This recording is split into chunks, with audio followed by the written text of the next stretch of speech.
welcome back. It's table talk time. These are all the same people, again, that were here before. We've got some questions. We've got some Q's. We've got A's. We've got an MVP that we need to start with. Who's our MVP today, folks? The bottle? The anchor? The bottle, the flag that showed her true identity. Yeah. The rope? The noodle? The boat noodle, maybe? The bottles? Oh, the bottles are good. Pile of bottles? I am triggering the giveaway. Yes, we're doing a giveaway in chat because nobody rolled, even though I did lots of dice rolls. I want everybody to know that nobody rolled in that 20. So we are giving away it in chat. Just be active, say some stuff, and you'll be entered automatically, I think that's how it works. Okay. Who's to my right? Still, Sweet Owl Boy. Is there anybody who has been rude to you at the hut lately? No, everyone's been delightful, and we're on a hiring spree, firing no one, hiring everyone. And the most important, loveliest person to come through our doors lately is Sarah Grace 213. Yeah. Yay for you. Welcome to the team. You get access to the exclusive Yum Yum Discord where we all talk about our shifts and cleaning regimens and whatnot. And then you'll also get, when the world returns to normal, a name badge. This says that you're the employee of the month. On the back, it says, yuck, and I hate you. Ignore that part, but focus on the good part. That's what I always say. It'll come in the mail at some point. If there's a mail system. If there's still a mail system. We'll use it. Prism, are you feeling good? Are you feeling, tell me what's going on. What color are you feeling today? Oh, I'm feeling it. I'm feeling like hot pink, baby. And someone else who's feeling it is Kanan Flaxmine, the president of my fan club this week. They're going to be receiving a little token of my appreciation that's going to help get them in the mood. Wink, wink. It's a mood ring. Not a sexy thing. I like that, though. Thing. It could be a sexy thing. If you try hard enough. Let's see. Am I doing anything for Yitzpin? I don't think I am. Nope. I'm not doing anything for Yitzpin. So you don't get any accent. But I will move it along from that to, first from the quiver, who's your target today? Who's got your hunter's mark? I have polished my shaft and placed it into the crossbow and taken aim at Rav Perdita, who caught my attention wearing a shirt with the concentric circles, red, white, and easy to strike. Perfect. Incredible. So happy. Be simple. Evelyn, I forgot where you are in the order, but I think you're usually first. Is there light shine out of Lathander's butthole on anybody in particular today? When you put it that way, it's so clear. I was wondering, I was walking down the street and I saw this beam, this coherent beam of Lathander's light shining on Maxwell's demon. And I was like, where is that light coming from? And you know what it was? It was Lathander's butthole. Praise be to the morning Lord and to Maxwell's demon.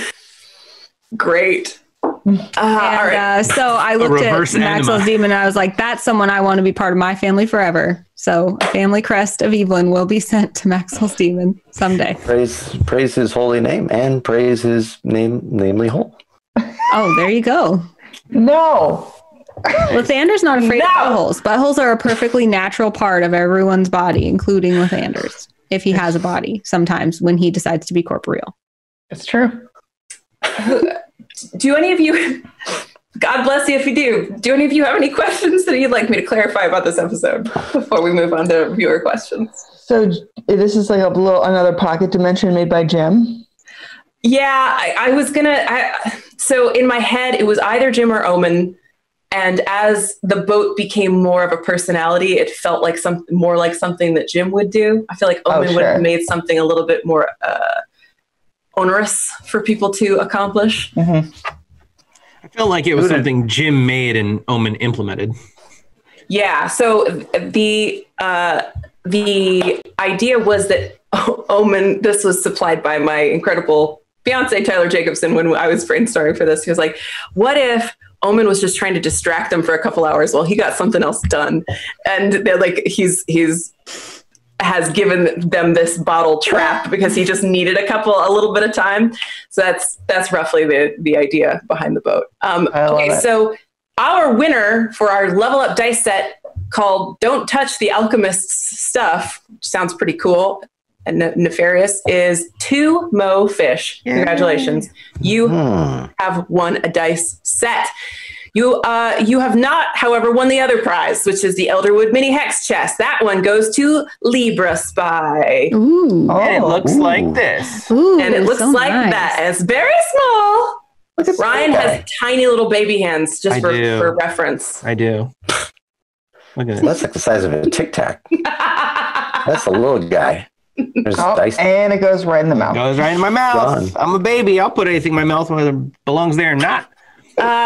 Okay, I'm going to get into the questions because there's a lot of them. All right, so Ginge Inc. asks, and I'm going to put this to the group, what is the figurehead for the boat, if it has one? Mermaid. I like that, especially since the boat did not know what a mermaid was. We probably gotten clarity on that, and gone and looked, but I think it was Jim. Be in the form of a mermaid. Jim as a mermaid. Merging. Yeah, mermaid Jim, yeah. Perfect. Well done. Asked and answered. Prince Moo. Not a question. Just want to say thanks for this episode, since everything about this is perfect. And it's also my birthday. Therapist Boat is content for me specifically. Happy Happy birthday, Moo. Happy So birthday. awesome. Thank you. I'm so glad you tuned in. Vertigo Rose, who came up with this boat idea, it was me, because I wanted to do, Ryan completely called me out at the beginning of the episode. I was like, okay, so this is going to be a bottle episode. So I was looking at bottle episodes. I was like, what bottle episodes could I reference? And apparently the anecdote goes that this comes from the original Star Trek series, which when they were just stuck on the Enterprise and they never went onto a planet, the crew would call it a ship in a bottle episode. And from there, I was like, oh, I'll just literally do a ship in a bottle episode. Nice. If the collections agency had Acq Inc. roles, what would each character be? From LOL Sadness 13. Oh man, I begged Jerry to make Prism a secretarian, because I was like, oh, it's all about being social, like having connections and networking. I was like, this would be perfect for her. And he was like, yeah, I have other ideas.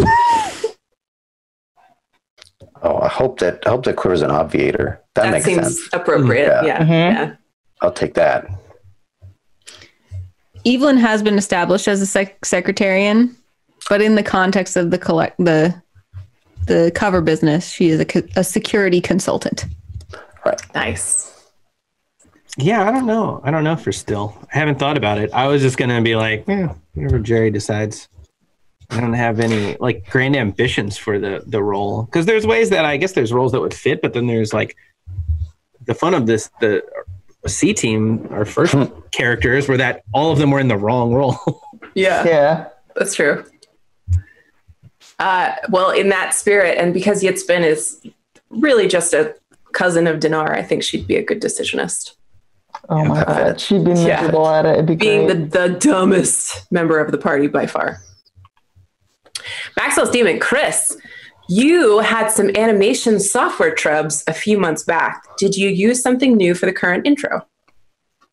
No. I did it in a smarter way, and which is of Adobe and to this bug that they must know exists. But you no longer have to export an entire file, because the problem is if it's too long and there's too many frames and objects, it says, oh, I don't want to do that for you. No, I'm not going to do that. So now you can export just chunks. And that seems to work out okay. Good job. I wish I had a better solution. But it seems like exporting the whole thing should be a primary mode of this software. I don't know how people use it. I don't actually know what it's for anymore. There are better tools, I guess. But are you just like an old codger stuck in your ways? No, it's that I think that this type of animation only comes up once in a great while, so I don't really have to get invested in a new technology. So I'm like, I just might as well use the old thing. That's where you're wrong. Dandy Beyond asks, Anna, That's where I'm right. Did the holding me back speech come from Evelyn or you or both? Wow. Probing. It was Evelyn, but I'm sure that we all recognize that we learn things from our D&D characters and they learn things from us. It was from Evelyn, though. I really don't like it when people read into speeches like that and they're like, I'm learning something about Anna right now. I know something about her. The questioner continues, because Anna, you're doing real bad, and we can all tell you're stagnating. And here's the thing.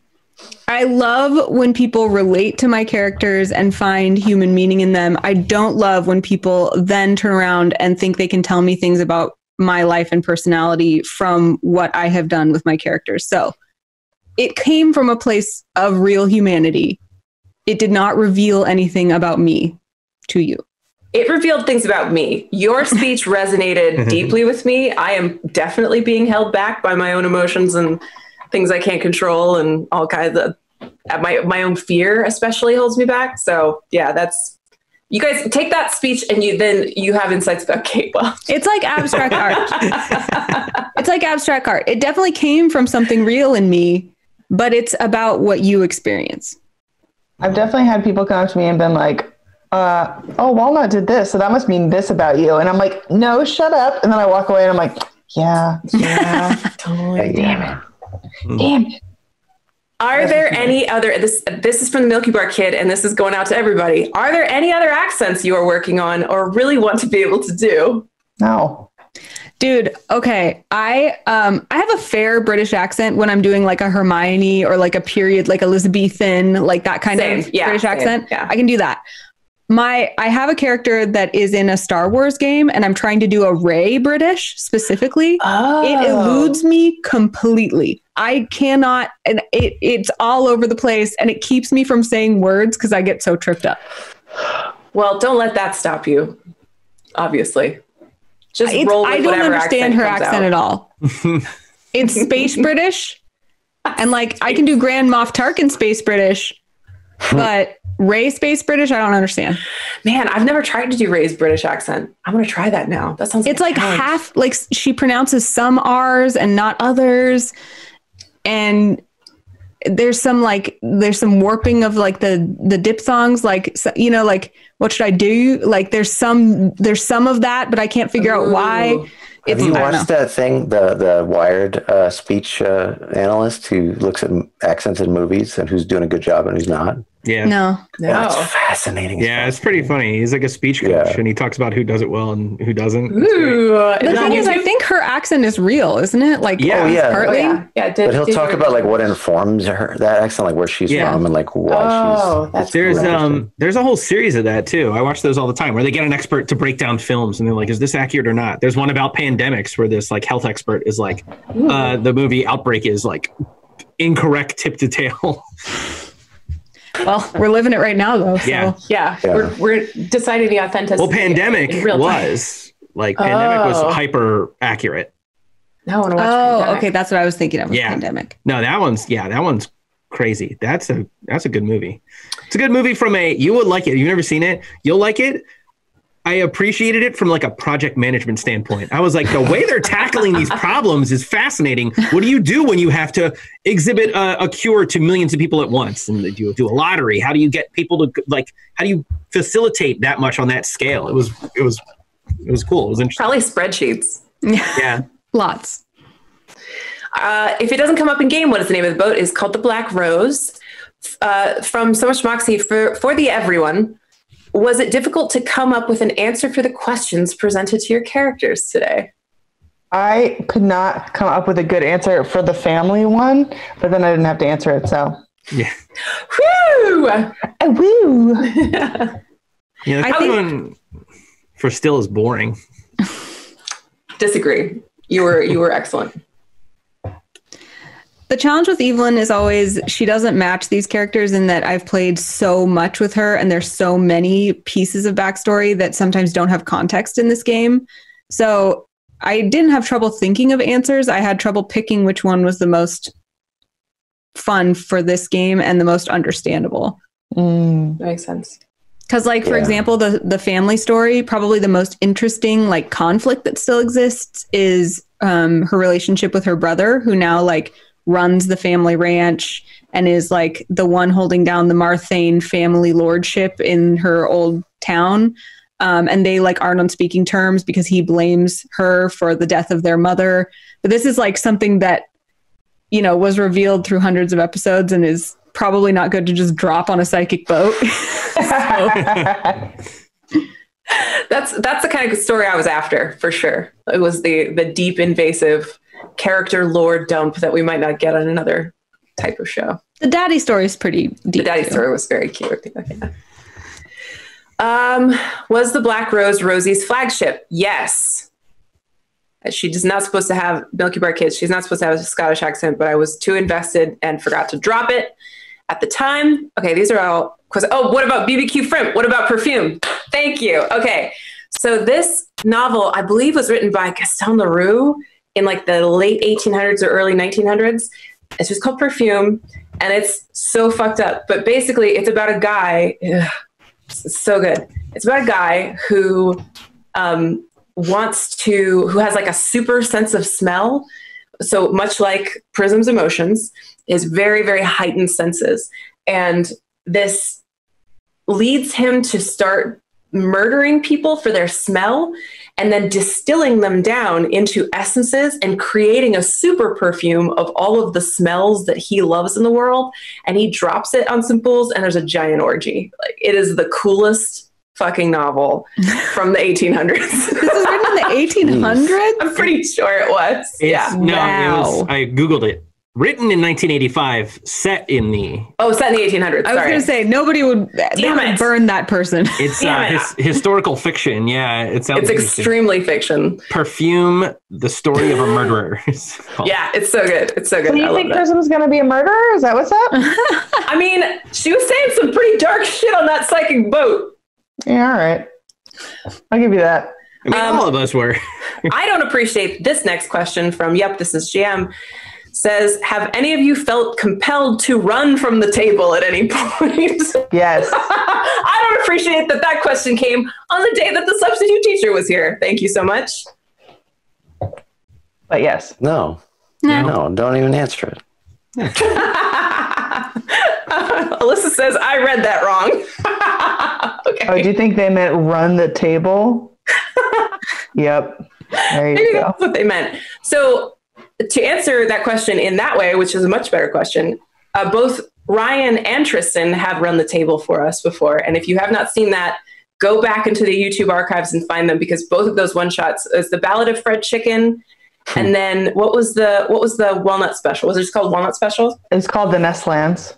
Nestlands. Okay. Oh, yes. Yeah. So both of those one shots are spectacular. Both of them were like, I don't know if I can do it. And both of them blew it out of the water. So I highly recommend it. The rest of these questions are for me, so you guys can check out if you want. Right. Oh, okay. Gotta run from the table. I'm going to share this question with Tristan. What do you enjoy more? Coming up with completely wrong names for parts of boats, or watching other people react to those superior names? Nope. It's the latter. No. Boat ass and boat nose are funny, but I do it to watch Tristan cringe, get real mad. I don't. Because it's like, why did we pick boats? Why did we pick a thing that tortures me? Why is it not like cars or like carts? Like, we see a cart and we're like, the donut thingies that are on. I don't know. Do you like know everything about boats? Is that what's happening? No, I just know. Some knowledge of boats. I have some knowledge of boats. Tristan grew up in Boat Central. I grew up in a fishing village, and my grandfather built boats, and so I have some knowledge of boats. Not a lot. And also I sailed for a lot of years. Listen. She has So you know everything about boats. Everything. No. Yeah. And she likes to remind us all the time. I know just enough about boats to offend Tristan, and that is the maximum amount of knowledge I want to have about boats. If I was talking about something that you loved, if it was like curly hair, and I was like, the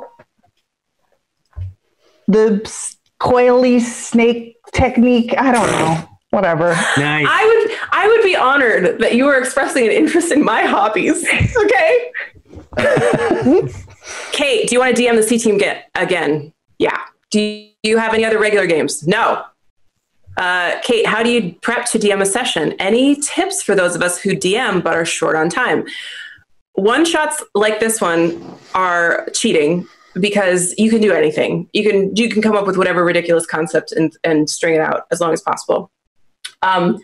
But my tips for DMs short on time, usually, here's what I recommend. If you want to DM a campaign and you're getting started or you just need an encounter, I like to mash up two things that I like. So in some cases, it's like, I just saw the movie Die Hard and I just rewatched Tiger King. And we're going to figure out a way for those two things to come together in a situation that'll have some role playing, maybe a little puzzle, maybe a little combat. And that's really it. Once you figure out how you sort of D&D fantasize that's the secret for running short on time. My fellow DMs, which I think is all of you, would you like to weigh in? I'm writing an encounter, a one shot right now that is set in the Destiny 2 universe. I'm really excited about it. You got to get Tyler in on that. He will die. And so I've been going through that in that mashing two things. So I'm like, all right, well, I know it's set in Destiny, and I'm like, but I want like a comedy aspect. So I've just been like going through like different movies that are like really tropey to be like, which one can I insert? And I was like, can I do like a Kate 6 Weekend at Bernie's thing and make it work? Yes, you can. Kate 6 is the perfect character for that. I can't give away all my secrets because whatever. But anyway, that's what I'm working on right now. I love it. Can I bandwagon on that question? Yeah, because I think for me, the scariest part of DMing is like the math aspect of balancing combat encounters. Sure. I feel like that's where I get tripped up the most and I get really scared. So do you have any tips for that? Because I can just throw someone into a story just fine. But when it comes to like, now I have to figure out how many monsters to put up against you, I get really scared. If there is, I don't have a copy of, I have all my D&D books at work, which I haven't been to in many, many weeks, but in Mordenkainen's Tome of Foes, there is an actual table for helping you design encounters based on challenge rating and the level of your party, the average level of your party. So there is an actual factual cool way to do it. But if you're just going by the seat of your pants, I tend to throw what I think is going to be an easy encounter. And then if it turns out too easy, I'll just have more waves show up. Nice. Yeah. You gave me the best advice. You're like, just throw something big at them and then make it go 2 or 3 rounds and then it just dies. Yeah. I mean, that's true. So this is some not very cryptic knowledge about the D&D design and process, but we design our monsters specifically so that in a well-balanced encounter, they go down after 3 rounds. They're all designed in 5th edition to do that. So if you find that your players are not taking it down after 3 rounds, you could probably just kill it. And they're not keeping track of the hit points. They don't know. They've had a good fight. They feel good. Yeah. Good to know. Anna. Yeah. From United Shoes 37. Anna, is this Star Wars game streaming anywhere? I love the Star Wars RPG. I've been trying to find a good stream, but haven't found one that I can get into. I'm really excited because this stream is part of the role play series of shows, but it streams on my channel too. So you can come to twitch.tv/Anna Prosser on Thursday nights at 6 p.m. Pacific. And I'm in chat there. So it's like the backseat behind the scenes way to talk to me while I'm playing. So that's awesome. Come watch me on my channel. I play a Secret Jedi. When does that air? 6 p.m. on Thursdays. Okay, cool. Pacific. Kate, how do you prepare to DM a game for which you are also a character? I make the character have to walk downstairs all day. Have you ever considered a round robin switch DM every week style? So we have considered many permutations of this, but my favorite that I think we've talked Alyssa into trying at some point, is the idea of each of us DMing during a single session and trading the DM. I don't know why, I was talking about this earlier before, I don't know why that's not a default game mode in Dungeons & Dragons, because it makes sure everybody's paying attention, it makes sure that everybody has a moment in the spotlight because they're going to be the dungeon master. I just think it's great. And with this crew, it would be incredible. Can you imagine if we had Omen / Jerry as one of our characters / DMs in this round robin? We'd have so much fun. Pour one out for his mangled hand. For Jerry. Poor guy. Do you guys are all on board with the round robin? Oh yeah. Thing, right? Yeah, that's what I'm talking about. Yeah. All right, one last question from Unclever Title. Says, now that we've had a bottle episode, any possibility of a clip show episode? I would love to do a clip show like Community, where it's a fake clip show where they keep cutting back to memories that you never saw before. Yes. That's what you'd have to do. You'd have to figure out like the cutaway format within a game of D&D. But yeah, it'd be funny. It'd be fun to make it like an improv game where like we get the prompt of like that time when Yitzbin and Prism found the orphan child. Honestly, or whatever. Amazing. Is this not a melding of the two, right? Like what we were just talking about. You could do a clip show and then we're all DMing. We're all DMing a different memory, essentially. I think we're inventing a new game is what we're doing. This is I would love that. The clip show, the idea of having a like flashback episode where we've all set each other up for like those improv scenes, it's like, here's your prompt, the two of you go improv this together. God, that would be amazing. And I would love to DM that because it takes so much less pressure because all you're doing is like basically narrating and choosing whether things succeed or fail. Right. Yes. Yeah. Yes. Okay. Could you all please tell the nice folks watching any of your Patreon, Twitch, Twitter, MySpace, whatever you want to throw out there so people know where to find you? Okay, I will go first. I am on Twitter as Tristan Falcone. I am on Twitch as Tristan Falcone. I'm on Patreon as Tristan Falcone. And it's TRYSTAN. Fancy. Thanks. My Twitch, as I just mentioned, is twitch.tv/Anna Prosser. And I would love it if you would follow me there. My plan is to do a lot more streaming, and the more you come watch, the more I feel like doing that. And then if you want to know about other things that I'm doing, please follow on Instagram and Twitter at Anna Prosser as well. And if you want to hire me to host something online or in person someday when we're allowed to go outside again, or, to produce something, I do that too. You can contact me through my website, annaprosser.com. Everything is in my name as well. Chris Straub with a K. The Chris part, not the Straub part. There's no room for a K in there. But that's my Twitch, that's Patreon. It's the whole bit. So I appreciate it. I would love to stream, but I'm in this mode where I'm like, you have to get up for it. You have to be on, and I just can't get in there. We were talking. I don't know the secret yet. We were talking about before. We're just going to stream Chuckle Chums eps. That's what we're going to do. Yeah, we should, because it would have been easy for us to just walk all over this 2.5 hours. Yeah. No, I'm saying outside of this. Oh, yeah, no. Yeah. If you guys want to hang out together, you could probably coordinate that offline. No, we'll do it now. Let's talk I don't have any shit going on. I don't have a brand. That's true. Vladimir Gluten on Twitter. That's about it. I don't stream. I don't do anything. You got your brackets? How your brackets going? How your brackets, bud? Bud, you got your brackets. I got my brackets, Yeah. Brackets are doing okay. They're doing okay. We're about at the end of one, and I'll probably do another one. Finally, some good news. Yeah. So I thought I'd gotten to the end of the questions, but Alyssa just dumped another pile of them on me. So we're going to keep on going till 6:30. Nope. Now she's waving her hand at me. She says no. She's shrieking into the camera. She says no. She's furious. That must have been an error, she says. All right, well, that's good. None of those questions looked like they were fun anyway. Shadow Council, may our labors please you. Thank you for putting up with me today. Thank you for putting up with them today. Thank you for meeting this boat. And thank you so much for joining us in what is surely a tumultuous time for all of us. We really like being able to do this for you. And we really hope that we're bringing a little bit of light into your lives too. So, yeah, get out of here, you crazy kids. All right. Good night.